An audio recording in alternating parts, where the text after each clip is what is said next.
Good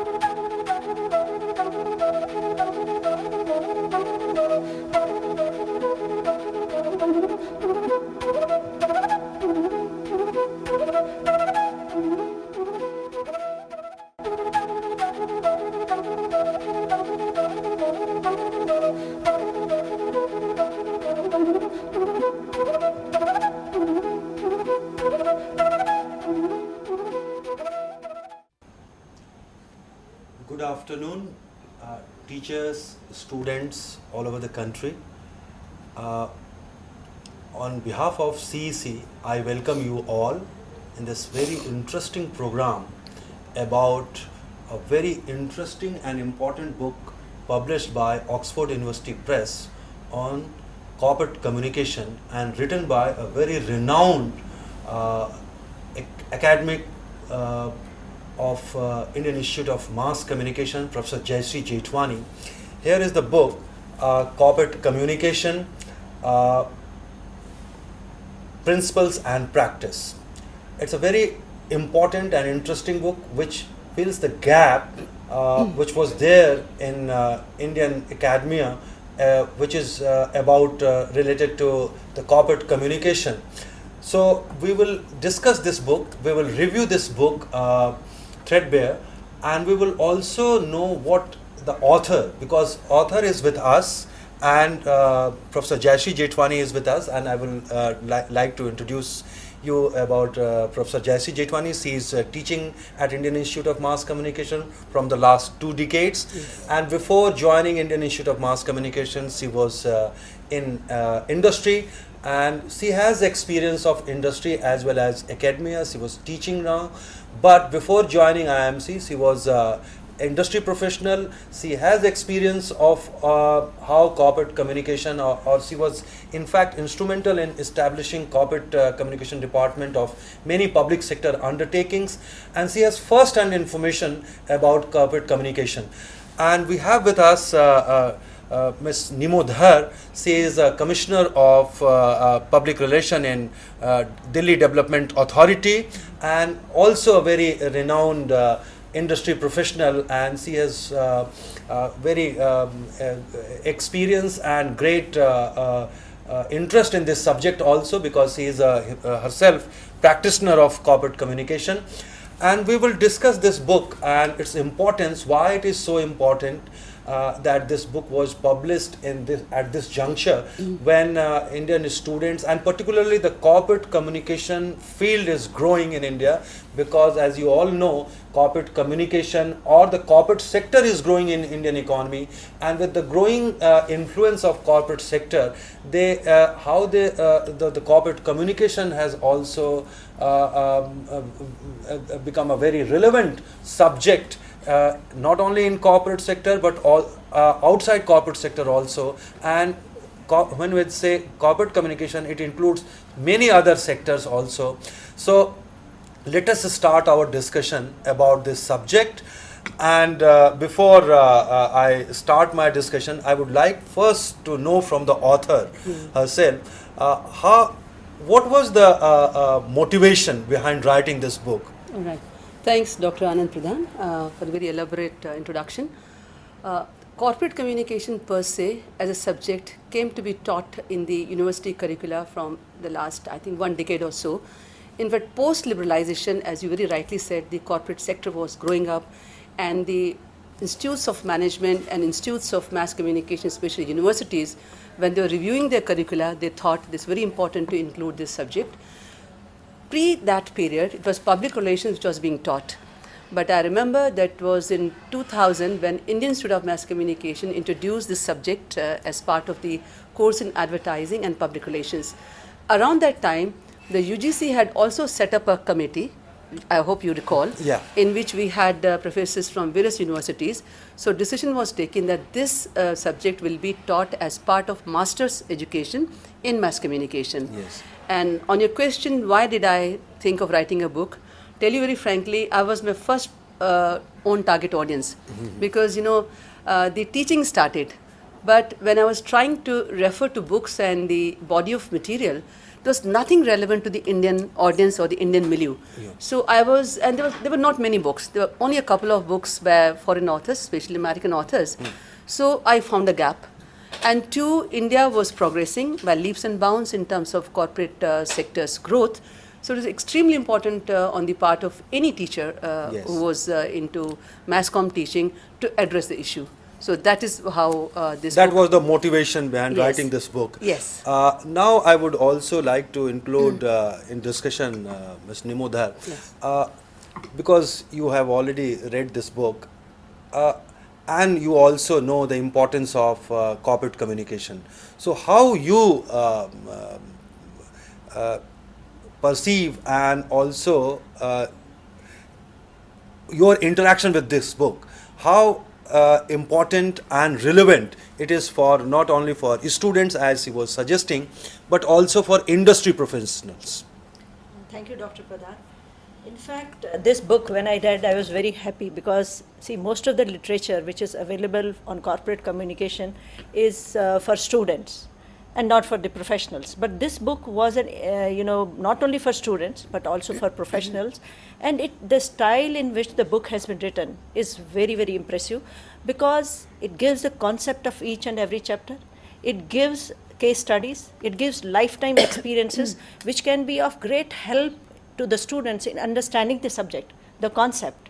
It is not just reading formulas or reading just, what is corporate communication and their definitions and theories, but it is the basic thing which she has explained, and she has given such real lifetime, examples, studies. which has really helped everyone to understand it. And as a corporate communicator, I may tell you, it gives a clarity of what the corporate communication means, how it should be conducted, because she has given a framework for everything. For example, if we talk about CSR, the corporate social responsibility, she has dealt in detail. She has given the imperatives for an organization for the corporate social responsibility. She has given the steps how to formulate a corporate communication program, the steps of implementation. And now when we are in the industry at a stage when corporate social responsibility has become a must, every industry or a corporate house is supposed to spend a certain percentage, I think it is 2%. 2% 2% on the revenue. corporate social responsibility. Yes. So such a book will go a long way in helping every corporate communicator to devise a program to implement it. Similarly, for students, she has given project assessments. She has given exercises at the end of each chapter. So students, apart from learning the concepts, apart from learning the basics and learning from examples such as Satyam case, Nano case, which are everyday cases, Yes. which we come to know through the media. Yeah. But the clarity with which they have been given, the analysis with which they have been given, goes a long way in helping the students. From every incident or such episode, Sir. Every corporate communicator or students of corporate communication must learn. That is why it's very important book.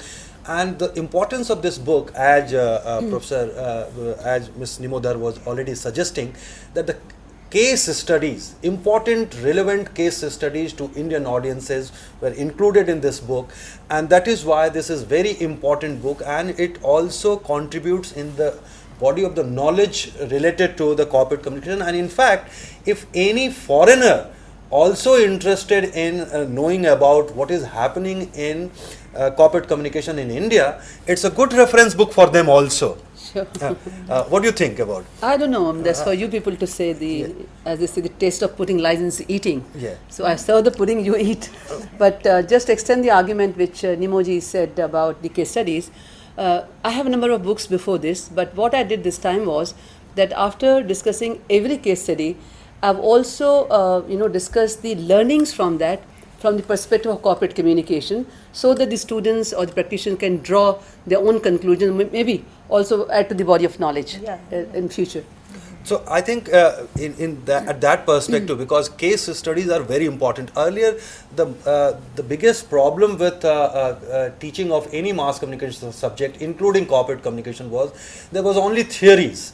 But relating theories with the real life examples is very important, and case studies, referring case studies is very important, and that is why this book is very important. And it is not the case that there is this book is not discussing theories.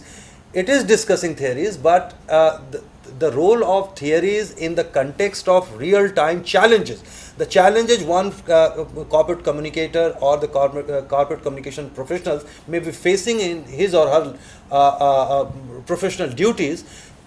To resolve those challenges, to deal with such challenges, this book suggests ways how to deal with those dilemmas or those challenges. And in that case, in this book, there are so many other areas which this book deals. One was, of course, CSR. But not only CSR, but also the corporate reputation management. And corporate reputation management, I think it's the most important area of corporate communication, because as you all know, the corporate reputation management, managing the brand and its values in the eyes of their customers and in their experience of customers is very important. Professor Jetwani, can you please elaborate about this idea of corporate reputation management for our viewers? Sure. Now, every corporate, like a human being, has a personality. It's both tangible, intangible, and we all perceive the corporates in our own peculiar way, depending on the kind of products we experimented with, or the kind of experience we have with their brand or their service. Reputation cannot be managed unless until you have the target audience in view. We can only build identities. The reputation is always in the perception of the people who are perceiving us. They can be our customers, they can be our vendors, they can be our dealers, they can be the opinion makers. So this particular chapter deals with the theory part of it, and then management part of it, how to manage. Because as I said, you can manage reputation, you can't create reputation, you can only create identity. So this chapter also has a lot of input on how to build a winning corporate identity. You would have seen the last maybe almost a decade or so, especially since the media proliferation we have been facing, so that you have comments on almost everything which happens in the world. So a lot of agencies who are constantly looking at your reputation, as they are termed as the like CRISILs and others, rating agencies. Yes. So now, on the one hand, they have a job to perform. The rating agencies could be from the media, could be independent agencies, could be from the client's perspective. And they have certain parameters when they rate you. I'm very happy to say on the one hand that some of the Indian companies, which is Tatas and all, they're rated very high. Infosys, Tatas, they are rated as high as some of those industries which may have been 200-year-old, 300-year-old. But at the same time, there has been a question mark on the rating of some agencies, because if you see that infamous case of Satyam Computers. Yes. Now, Satyam Computers won a number of awards for being the best company in the corporate governance. But corporate governance was the issue, because this gentleman was fudging data, he was not keeping everybody in the loop. And then, of course, he went, and because you always have a moment of truth in your life for whatever reasons. Yeah. And then he went and said that this is what he was doing. So it also raises a question mark on the rating agencies' parameters. Yes. So it's not just the company per se, but also those who are gauging you. So this chapter deals with all these issues, and also how to build a winning corporate identity. Nimoji, it's about the corporate reputation management, and because you are working in DDA and you may be also facing such question, how to manage the reputation of DDA, so in your personal experience, in the context of your personal experience, how you would analyze this idea, and particularly in this book, because Professor Jetwani has given emphasis on this subject, and because it's very important, particularly the corporate sector, the way corporate sector was treated, particularly in Indian public opinion, they were generally facing a kind of criticism from public opinion, and because of their behavior. But how you think this whole idea of corporate reputation management is important in this context of book? See, as far as this book is concerned, Dr. Jayashree Jetwani has dealt in detail regarding the corporate reputation management. She has dealt with the pursuance of corporate communication, corporate advertising, corporate identity. She has written in detail. And what I feel she should write, I can just suggest that in the next edition, that what is the linkage of the corporate reputation with the media? Because as per my experience in the industry for the last 25 years, we see that media has a lot of bearing on your reputation, and media is something which can create perceptions which may be far away from the reality.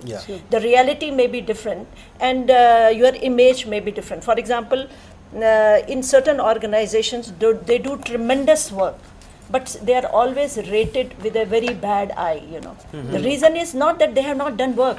It is because they have not been able to manage perceptions or check wrong perception at the wrong time, at the right time. Maybe a lack of communication, maybe a lack of confidence building measures with their own customers, because you may and their stakeholders, yes. See, in an organization, you may put in systems in place, you may have manpower in place, but another very important factor is that your stakeholders, your customers should have confidence in the systems, so that they approach you as a system and not to the touts, because they think the work can be done through the touts. So I think that linkage of corporate reputation with the media can be also included in the next edition. But Madam will dwell it further on it. Am I right or not? Because that is out of the experience I am saying. So, Professor Jetwani, because you are teaching media students and also the corporate practitioners, you are regularly conducting programs for corporate sector, and with your own experience, because you have already worked in industry also, and established some of the corporate communication departments in many public sector undertakings. So particularly in this changing environment where the media is also expanding, and with this growth of 24/7 television channels, how challenging this job of corporate reputation management for particularly the corporate practitioners? It's very challenging, at the same time very interesting. You spoke about media. There cannot be much corporate communication unless until there's a media interface. In fact, most of the corporate communication PR is achieved through mass media. So they are intertwined, they are interlinked. You talked about media, but media itself has become a corporate sector now. If you look at the sociology of the media. And if you recall those Radia tape fiasco which happened, which put one or two very senior journalists in the dock. So they needed reputation management themselves. If you recall the NDTV, they organized 1 hour program putting Miss Dutt in, on one side, and various editors on the other side asking her, grilling her, and asking questions. So obviously no media can also survive with tainted reputation. So it's not only the corporate sector, any organization, any person who occupies a public domain or who is a public figure need to manage his or her reputation. Which is very important. And it's important that it's not only, as Nimoji was saying, it is not only that you may be doing good work, but it's not only important that you are doing good work, but you must tell people that you are doing good work, and for doing that, and also managing you, because the word managing is very important here. So how you are managing your reputation, and for managing reputation, the role of corporate professionals or the corporate communicators is very important. See, managing should not be taken in a very negative sense. It is not manipulation. It is not manipulation. Managing is to bring whatever are the facts in the knowledge of the public. The best strategy in a crisis situation, or the best practice in a crisis situation, is to lay all the facts bare. Let everyone know what are the facts, and let them judge all those facts. It is not we are managing or manipulating. It is communicating the facts. If there is a gap between the communication of the facts to the stakeholders, there can be wrong perceptions which may be away from the reality. With the result, the media behavior, media opinion gets guided by those wrong perceptions, and they start behaving in that fashion for the organization. They come with a pre-set perceptual sets that this organization is like that, and their behavior also changes, and this becomes a very vicious vicious circle. circle, It's a vicious because it keeps on emphasizing those long Sure. perceptions, making them convictions, beliefs, with the result the reaction of the stakeholders is always Absolutely. negative. So Look at. Let's take back the Satyam case. Now the most interesting thing was how Government of India handled it, and nobody has not a single media house has spoken in favor of Government of India the way it handled. Just within 6 months' time of this fiasco, the company was sold to Tech Mahindra. What Government of India did was it isolated the people from the company. Company did not have a problem. Yes. The process were in place. It had a great reputation. It was only the greed or whatever of the person.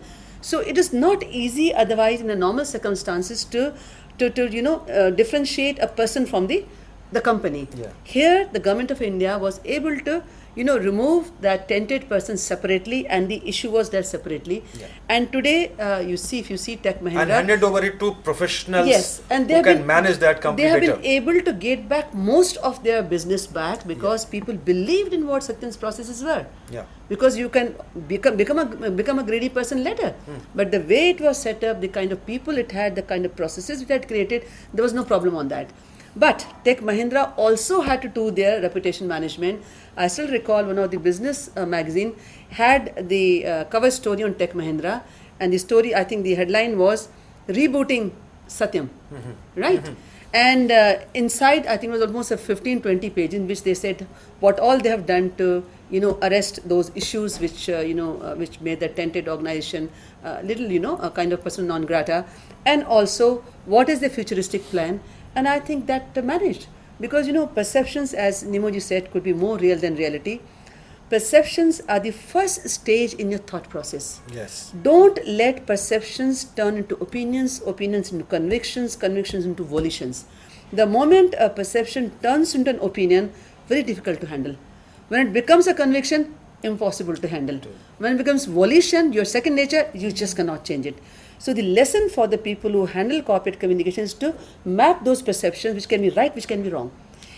From the perspective of your research because you already know what is happening, how true or how false it is. Yeah. If what people are thinking is false, you must get up and start managing those perceptions. If you think what people are thinking is right, it means perceptions and reality are aligned, is symmetric. So it's all applied science, not an art. It's not manipulation. It's a pure science. But truthfulness is very important. Honesty, integrity is very important. And in this age and time, when we have thousands of social media around, I don't think we can get away telling half lies or half truths or concoction. So to my mind, the moral of the story is, when you are managing reputation, be very truthful. If you've done something wrong, there's something called mortification. Apologize. Human beings make mistakes. Yeah, but because you are a very keen watcher of what is happening in corporate sector, Yes. And because you have already mentioned about the Radia case, Yes. and because Neera Radia was handling some of the top most Sure. corporate sector companies in India, particularly Sure. Tata's, Reliance, and her companies were in fact managing their corporate communication department. In fact, Tata has closed down his many of the corporate communication departments and handed over that job to Neera Radia. But the way she handled the media and because you are including so many cases, because I know in the next edition you may be including that I'm case including study that, also, yes. but because you are here, so it would be really very beneficial for our viewers if you throw some light on this particular case. Okay. What was the lesson for corporate communication professionals which they can learn from this particular episode of Neera Radia? I'm happy you asked this question. Now, there are two things. Now, fortunately or unfortunately, mass communication professions, which include advertising, public relations, corporate communication, journalism, they're still not accredited professions. Anyone can become a journalist, anyone can become a corporate communication person, even anybody can become an advertising or PR person. Yes. That is where the problem lies. Now, Ms. Neera Radia, if I have seen her case history, she was not really a corpcom or PR person, a professional. Correct. Yes. She was not. Correct. She just opened a PR consultancy called Vaishnavi. She headed it and started lobbying. Another thing, she is seen as a corporate lobbyist. Now, lobbying is not a legal profession in India. It's not that people don't lobby. We all lobby to get our things done or put our point across. But here, it was a very typical case. In fact, I was telling some of my professional colleagues that it's high time we start differentiating between good PR, bad PR, good Corpcom, bad Corpcom, or the public sector Corpcom and the private sector Corpcom. I have worked in public sector. Nimoji works in public sector. At the most, a corporate communication person would be, trying to address whatever the issue is through the media openly, through press releases or one-on-one, and requesting the media guy to see a perspective and write a story, a positive story, which is called a third-party endorsement. I haven't seen any public sector practitioner, going the corridors of power or lobbying for change of ministers or making of cabinets. It doesn't happen. It has never happened, unfortunately. And one thing good which has happened after the Radia tapes is that now public sector, which was seen as the favorite whipping boy by the media, I think it must be having the last laugh. Yes. Isn't it? But the private sector, it's very difficult to know what is corporate communication, what is their do. Liaison is never part of public relation Corpcom in public sector. Yeah. But liaisoning and lobbying, maybe. Because if you ask an average private sector practitioner, he said, yes, we do that. So it's high time we do that. Two, our professional bodies in Corpcom and PR should address this issue so that people, with different kinds of,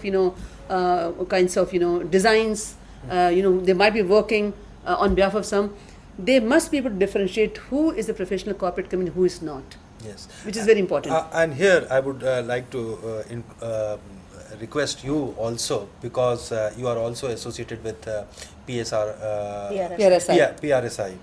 And PRSI, because is a leading body of corporate professionals and public relation professionals. What lesson you, and particularly people who are in public sector corporate communication departments, they may learn from this particular incident or episode of Neera Radia? Dr. Anand, see, we in the public sector, first of all, we don't, I think I beg your pardon for saying so, I don't consider Neera Radia a corporate communicator or a public relations professionals, because none of us, so far as my experience of 25 to 30 years goes, have ever done any lobbying or moving in the corridors of power. That is totally out of question. Second thing is, we would like do you think that Public Relations Society of India. Public Relations Society of India should formulate some kind of guideline and some code of conduct for corporate professionals? See, there is already a code of conduct. What we need is accreditation, so that anybody or everybody, whosoever an advertising agency, should not be rated a public relations officer, or if anybody who knows something about advertising. You are suggesting, as Professor Jetwani has already suggesting, there is a need for some kind of accreditation in this profession, because so that you can enforce your code of conduct on those who are accredited by some kind of a body like Bar Council or a medical council. Absolutely. So that you can debar those people who are not following those guidelines and code of conduct. Such practices will at least be checked at that time. See, if there is an association, there is an accreditation, there is a proper qualification with the person who is handling PR or corporate communication in any public sector, then such things will not happen. And neither anybody doing anything will be rated as a PR professional. That will not happen. Okay. Another important aspect of this book is about employee communication or the internal communication in corporate communication, which is, I think, again very important, but sometimes it's very neglected. But in this book, you have emphasized the importance of employee communication or internal communication. Can you please elaborate for our viewers about the importance of employee communication or internal communication in corporate communication? Well, Dr. Anand, employees are the most important stakeholder for any company. If they are not motivated, you can't achieve anything. But if they are motivated, you can win the world. And sometimes you do find that employees' concerns are not addressed at all.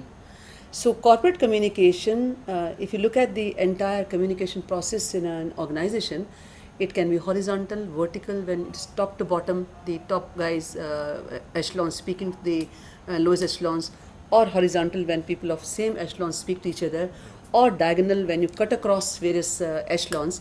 So corporate communication is not HR communication, human resource, it is not marketing communication, it is not financial communication, but is definitely a top management communication which addresses all their employees as one entity, trying to create a sense of belonging, create a sense of, a family feeling, where all these things are not important who you are. The lowest rung employee is as important as the highest rung employee. So CorpCom works as an atmosphere which nobody sees, but you can't survive without atmosphere.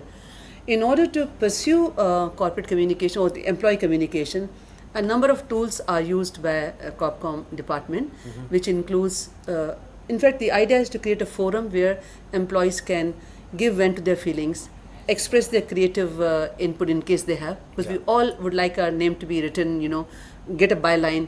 If we are creative, to have a picture, printed. So a number of media include House Journal, which is kind of a employee magazine. For example, if you look at Coal India, which has more than 4 lakh employees, out of which almost 90% would not be literate because they're minors. So House Journal may not be very relevant. So Coal India, I've seen some of their video magazines, so they interact with their employees through a video magazine which cuts across literacy barrier. Yes. Some of the tech companies like Satyam and also Infosys, they're intranet, in which they are, communicating with employees through the intranet because they're tech companies. Yes. One interesting thing I saw in one of the tech companies was, now most of these companies are into marketing of software. Now they also get in touch with their vendors, they get in touch with their people they buy their software from. So very interestingly, I found that one of the sites, what impressions those clients have of these people was also included. Idea was not to pull up or give a pat on the back. The idea was that we are an extended family. It's not only the employees of that company, but even the clients. If the client is not happy, there's no point being with us or not improving our work. Services. Yes. So that could be. Then there are the another media's brainstorming, because companies change, because change is the only constant. Companies change their processes, they get into diversification. So brainstorming is a constant affair which is generally handled by corporate communication people. There can be bulletin boxes, there can be idea boxes, there can be event management. I've seen good corporate companies, they have something called open day, in which one day it could be a founder's day.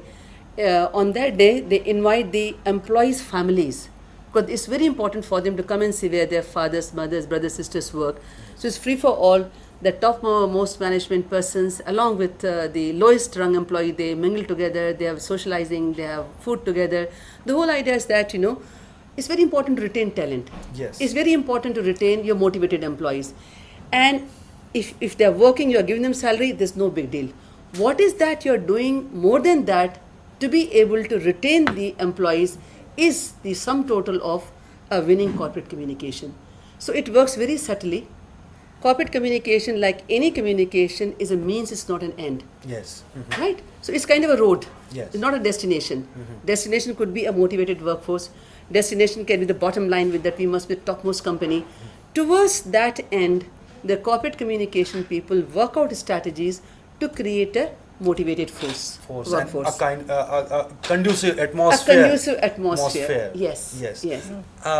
How you would like to react on this particular issue of employee relationship or management of employees, and particularly the employee communication, internal communication in the context of corporate communication?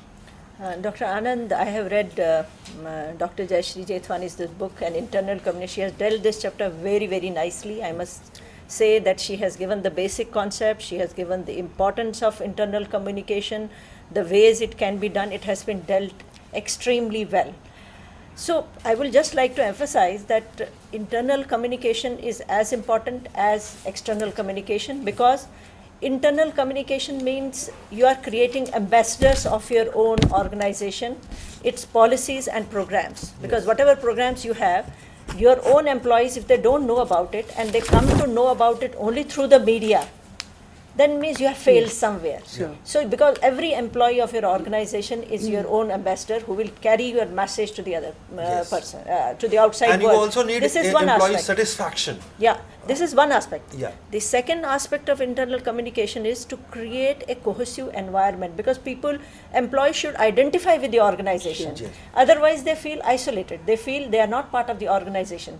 If you involve them through internal communication in the decision making process, that is participatory decision making process, if you involve them in knowing the bad points and weak points of an organization and inviting their suggestions, it all helps in creating an organizational ecology where the employees identify with the corporation, they identify with the organization, they identify with its policies and programs, they identify with its culture, and they create a new culture. And that culture, directly or indirectly, gets transmitted to the whole society. Yes. Isn't it? So internal communication has lot of importance, and I can assure you that this book has really dealt it very well. It can be a reference book as far as the internal communication is concerned. Thank you. And because internal communication is so important in the context of for any company or either working in a government sector or in a private sector or any service provider, because the employees are so important for the success of any company or service provider that we need to communicate them. Another important aspect of this book is about the government relations or how government is communicating to its stakeholders. Sure. Because many a times when a politician or the chief minister or prime minister or a minister loses the election, he or she blames that his government or her government was working very fine. Yes. They have done so many things for people, but because they failed to communicate Sure. to people, they have not got support from the people. Sure. So it's very important for any government, and particularly in these days when communication is so important and there are so many communication means and mode, and even within the people, they are communicating with each other through the different media, particularly the new media. The government relations in the context of corporate communication, because you have dealt extensively about this subject, and because you have established a corporate communication department in many public sector undertakings, and you are also training them. So what is the importance of government relationship or the corporate communication in government communication? Good question. There's an adage which I think Roman had coined: "Vox populi, vox Dei." The voice of the people is the voice of God. So democracy is the articulation of the voice of the people. It was supposed to be by the people, for the people, and of the people. So it's extremely important for governments to interface with the population, with the people on a very continuous basis. But as you rightly said, it's before the elections, there's a lot of interface. They forget for 5 years, and next time, very difficult to get re-elected. But some do, who continue to interface with them. And government relations happens, in fact, if you look at the Indian context at the 3 levels, it's kind of 3-tier. The lowest tier of democracy in India is panchayats, right? At the panchayat level, they communicate with the people, but they generally don't use mass media. They don't need to, because it works at the grassroots level. Yes. So generally, the communication is interpersonal in nature. Then comes the district. Most of the state governments have district information offices, public relations offices. But as you said to yourself, there's sometimes a thin line between politics and governance. Now, the political party which is in power, it generally does not forget it's a political party also. It has to go back to the hustings after 5 years. So that is where the problem lies. All those great programs which the governments might be doing, you find sometimes a smack of political, smell, because it's the political party which is trying to take credit and not the government. Now the government, when it communicates, is through the public exchequer. It is the taxpayers' money. Yeah. Political parties have nothing to do with. That's why, unfortunately, you find all those government ads, I'm sorry to say, but 99% of those ads are something which nobody really watches, nobody really sees. Because you'll always have the pictures of the politicians So the program about which they are speaking or they are communicating is relegated to the background. The pictures of the politicians are there. This is an area, Anand, which I think needs empirical research, so that we can save huge amount of the public money, which is spent on such advertisements. So these ads happen at the state level. These ads happen at the central level. If you recall, the last election, the famous India Shining campaign, it was such a great campaign, great top of the mind, Involved awareness and recall. Every urban Indian thought, yes, India was shining, I'm part of that. But was it part of the reality? I think they were talking of, India and not Bharat or Hindustan. Yes. So it was cut off from reality of the teeming millions of Indians who were not really part of that, that India shining, portfolio. Yeah. And what happened?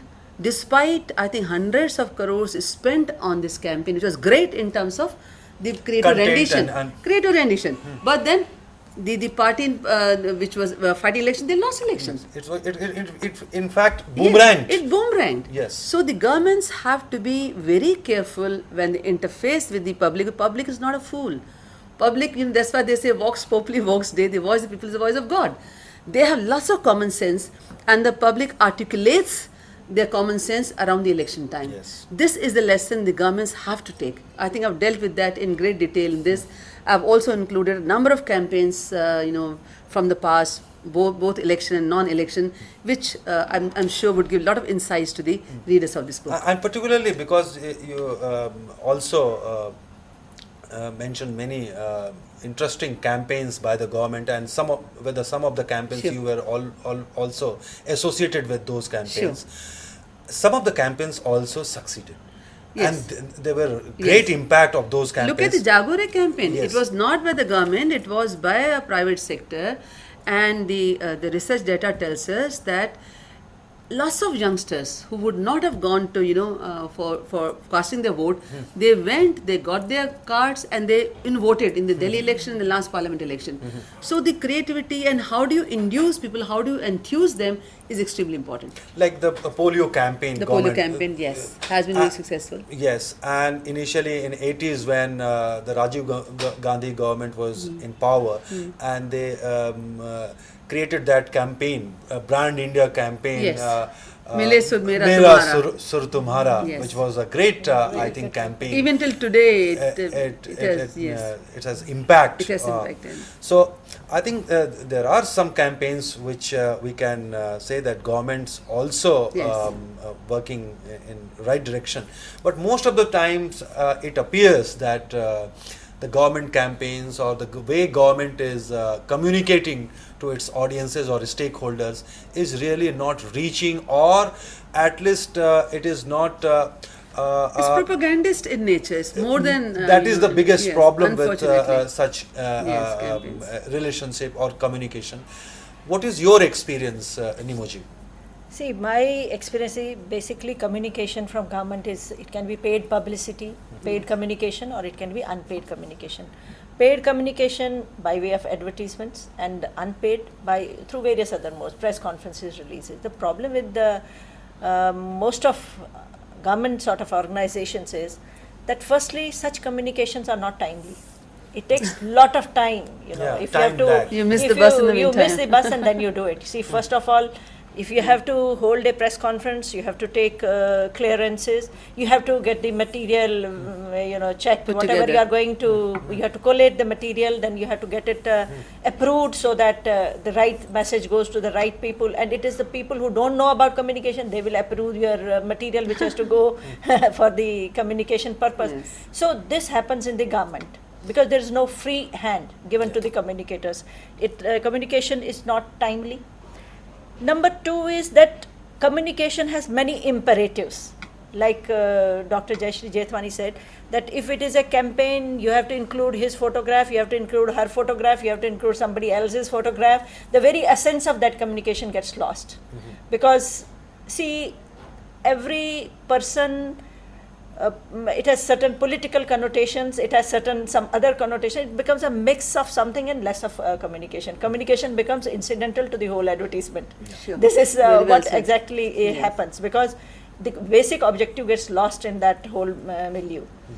Third thing is that communication in government offices is very poor. See, I know my organization has suffered because of communication. Yeah. I don't know whether I should recite that whole Please do example that. here, but see, you must be knowing that we had, whichever organization it is, had floated a housing scheme in 2008. There was some lack of communication at the right time. With the result, the whole media was up in arms and said there has been a big scam, there has been rigging, there has been this, there has been that. We communicated with them. Whatever points were raised by the media, they were replied point by point. But nobody believed, because those perceptions of the draw having been rigged or there has been some irregularity had become a belief with most of the people, and media was writing as per the prevailing beliefs, as per the prevailing perceptions. Yes. The result of that lack of communication or untimely communication was, and there was no internal communication also. There was failure of internal communication because our employees were not aware of the process of the draw. It is only a select People. Few. people who were aware of it. Yeah. So result was this, that 8 months were lost because many investigations were ordered, the software was seized, it was sent for investigation, and 8 months were lost in all those investigations. And finally, when it was declared that there has been no rigging, no one believed. There has been no rigging. They lost Even interest the- probably. They lost interest. Lost interest. Even the court said there has been no rigging, but no one believed. Yeah. So this lack of communication, lack of timely communication was very bad. As compared to this, if you take the case of Metro, you know, there was a Jamrudpur bridge that Yes, fell. collapse, huh? It collapsed early in the morning, isn't it? And I think 5 or 6 people died in that. So fast was the communication that in the morning by 10 o'clock, the CEO of Metro, Mr. Sridharan, was at the site. He was seen checking the whole bridge and everything. Then by 12 o'clock, a huge press conference was held in which everything was laid threadbare. What are the reasons? Even they accepted the mistake that there was something noted and all that. Everything was made clear to the whole media, and media was asked not to ask any supplementary questions, ask whatever you want to ask in the press conference. After that, by 12:30, I think 12:30 or 2 o'clock, Sridharan, he resigned. resignation. He tendered his resignation. What was the impression he was giving? That he's a committed and a professional person. The communication was And he's fast. taking moral responsibility. He took moral responsibility for that. So by next day, when the newspapers came, the media came, the perception which had developed, in the morning that Metro is somewhere lacking, they have done some careless, that get wiped off by the evening because the communication was very fast. And it was not communication by the communicator of the organization, it was communication by each and every person of the Metro. You could have talked to any employee on that day. They said, "नहीं Metro का कोई कसूर नहीं." And his impeccable integrity Yes. record. That was And that's very also the important. background of Metro, Metro. the Yes. popularity and also the CWG was coming. Nobody wanted to mess up with that. Nobody Yeah. wanted Sridharan to quit, Yeah. and that's why See, the political the bosses point also is, the supported point him. to be noted here is that communication, if it is not timely, Yes. it has no meaning. In public sector organizations or in government organization, that is the main Missing. drawback. We communicate, but we communicate when the essence of that communication is lost. lost. Yeah. And particularly with the government communication or because now even the governments are supposed to behave like a corporates. Yes. Many chief ministers are giving the impression that they are working like a CEO. Yes. And Remember Nitish Kumar, the Nitish CEO? Kumar and the There's a media portrait him. Chandrababu Naidu, Naidu, yes. and many other chief ministers Yes. who are trying to communicate that they are the governance Yes. is they are treating like a professional. Yes. And they are not compromising with the governance with any political consideration. So particularly with the government communication or the corporate in the context of corporate communication, the way, what you think particularly with the your personal experience as well as you are interacting with many professionals who are coming from corporate communication department of government organizations and also organizations like PIB and DAVP and others, what do you think what they can change in their working style where they can give more emphasis and make them more efficient and smart like any other company or Private organization. private organization. The most important thing for any minister or bureaucrat would be to believe in the communicator. Every minister and bureaucrat has an information officer or PR officer, as they might be called differently, with them. But half the time they may not even believe in them because they have a set agenda. You know, a politician and a bureaucrat, two different kinds of things. And I've seen that a poor information officer is sandwiched between a hard-boiled bureaucrat and a politician. So it's extremely important to understand the value of communication. And also the information officers must also update themselves. Communications change tremendously. Yeah. It's not what it was in the 80s and 90s, it's changing almost every week, almost every day. Every second. Every second. The So they challenge must is- understand the media have changed, the strategies have changed. The same press release mode, it doesn't work. Yes. It doesn't work. So an updation of the skills is very important. Belief in the information apparatus is very important. Yes. And also they must sit down together to work out strategies. They should not be treated as errand boys. Okay, press release लिखा है आप जाके दे आइए या press conference करवा दीजिए. उससे नहीं चलता है. जी. It's extremely important that they must believe them. Every single occasion is strategized to the last detail, and then there's also feedback. Look at the media, and also track the media. Yes. Sometimes you find a journalist might be writing against you for a very long time. He may have reasons to do that. But instead of, just leaving it aside, you must call and ask him what could be possible reason. There could be a communication gap, there could be a misperception on his behalf, or there might be some media who might come and don't write a story at all. It's an extremely important part on the part of the PR people or the Corpcom people to follow media and also do journal tracking. It's very important. It's not that you're trying to indoctrinate. Don't indoctrinate. Yes. Truth doesn't have to be remembered. Lies have to be remembered. If the governments, the ministers, the PR officers, the Corpcom officers remember this one thing, there's no substitute to truth and integrity. I don't think there will be any problem.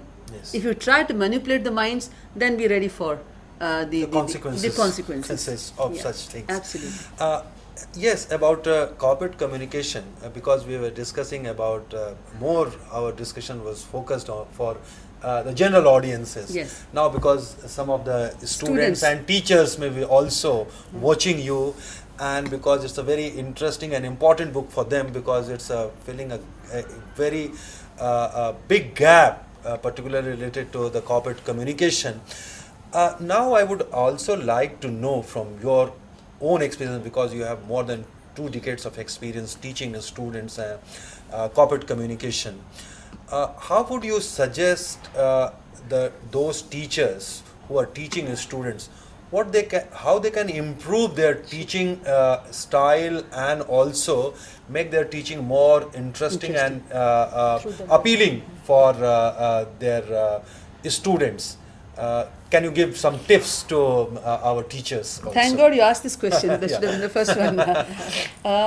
Corpcom teaching can be very interesting, exhilarating, and also it can really enrich you also as teachers. Besides this book and many other books which any teacher would like to consult, especially even those foreign authors' books, I would like the teachers to be, I'm sure they are, to be updated with what is happening around in the economic world, the political world, the social world. At IMC, my style of teaching is that we track issues.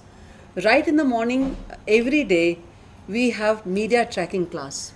Because what does media comprise? Most of it's the stories about the corporates and mostly political. I wouldn't say it's part of Corpcom, but any like Vedanta story, the GE story, the Satyam stories, the Tata Nano. The moment they start, as a teacher, I get to know, oh, ye lamba chalega. This is going to go very long. Yeah. So I ask my students to start tracking it. They track it for about a week or so. After that, they're supposed to articulate their argument, tell the entire timeline of that problem, and also what were the PR, shortcomings, what kind of public relation Corpcom was employed by those companies or those organizations, and if they were the PR Corpcom people, how would they have handled it? This is a continuous process. Don't allow your students, this is my request to teachers, to just mug up and give the examination, because At the end of it, this is a professional course and they have to go job hunting. Yeah. So it's extremely important. They must understand the media threadbare. They must understand the undercurrents in the media. They must understand the dynamics of the media and organizations, and which no one else can give you except media on day-to-day basis. And all those channels, especially the business channels in the television, they should also be tracked and watched. So it's very important for teachers, for researchers, for students to chew up media every day.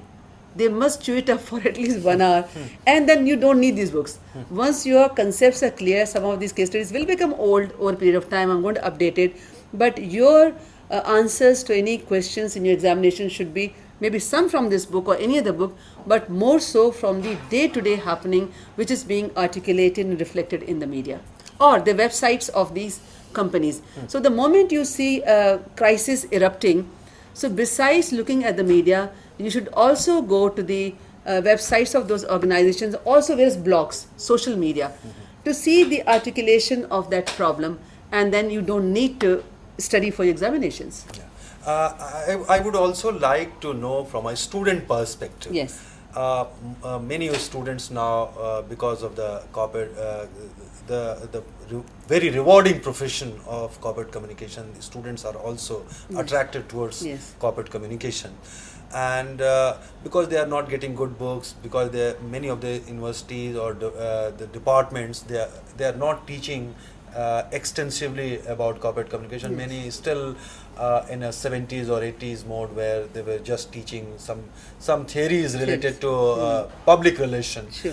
But now it is Expanded. developed, expanded, and very complicated also in a way that there are so many factors involved in this process of corporate communication. For students, Yes. what you would suggest, how they themselves prepare for in this particular profession of corporate communication? Of course, they should read your book, but apart from that, what they should do or how they should prepare themselves for this particular profession? It's not different from what I told the teachers. They must continuously look at the media every day, track issues, and make their comments and all, and they should start working in groups. I think we are coming to the end of the program, so I think that should be the last. 5 minutes. We 5 have minutes 5 more. minutes. Okay. We have a 5 Okay. minutes. We can. So and this should not be done independently. In fact, the teachers and students should work together. Students should make groups of 3, 4, 5, 6, and even if it may not be their period or something, they should start being interested if they want to make corporate communication as their profession in future. And when they go job hunting, these are the issues which are going to be discussed with them even in the interviews. So if they articulate, if they understand the dynamics, I don't think they can fail in their life anytime. So it's very important for them to be to learn in a touch. group. Yes. Group, Sure. and also go through many case studies, Many case studies. which is very most important or striking feature of this Sure. particular book, Absolutely. where you have included so many case studies. Absolutely. Now we are coming to the end of this program. Nimoji, finally I would like to know, because your own experience and after reading this book, how you will sum up this your experience with this book and also your personal experience as a practitioner of corporate communication? See, this book is a nice combination of what we learn in the practice and what the academics requires, academicians or the students require. It's a good combination of that. But one thing I would like to point out that a number of case studies have been given on Nano, Satyam, etc., which are all Indian case studies.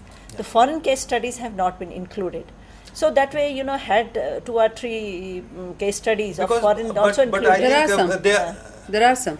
Metal box and there are a number of cases. Johnson smaller case. ones. Maybe Johnson in the case. next Johnson edition case she would there. like to Yeah. add more. Yeah. Then second thing is, for example, RTI has been dealt in detail in this Yes. book. The Yes. right to information Yes. has been dealt in detail, and 1 or 2 case studies have also been given. I think that requires slightly more elaboration in the next edition, Sure.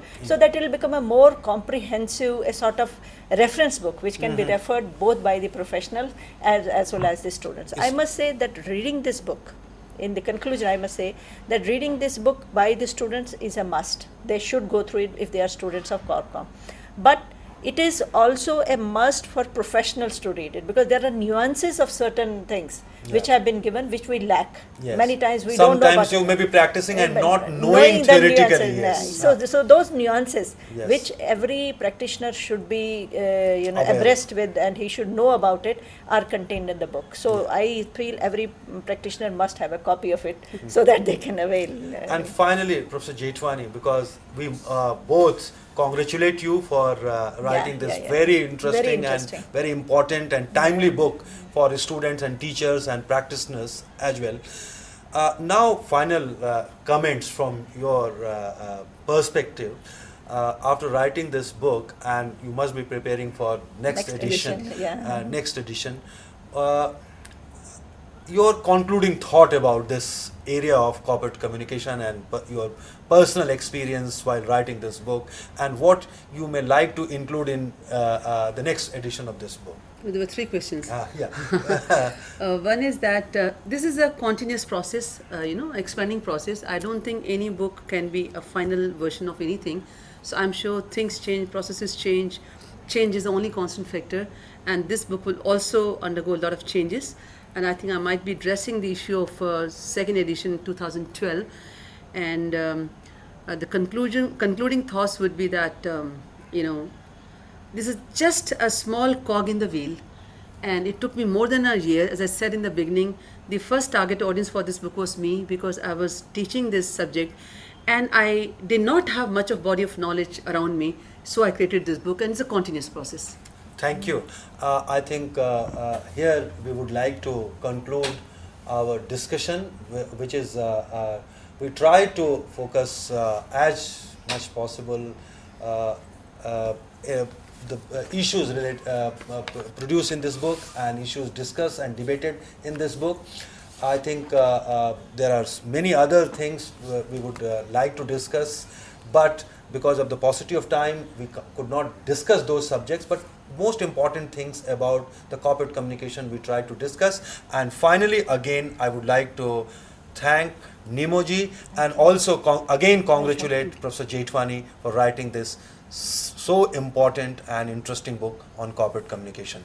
Thank you, viewers, and I hope you must have enjoyed this discussion about corporate communication, and you also enjoyed your interaction with the author, Professor Jayashree Jethwani. Thank you very much.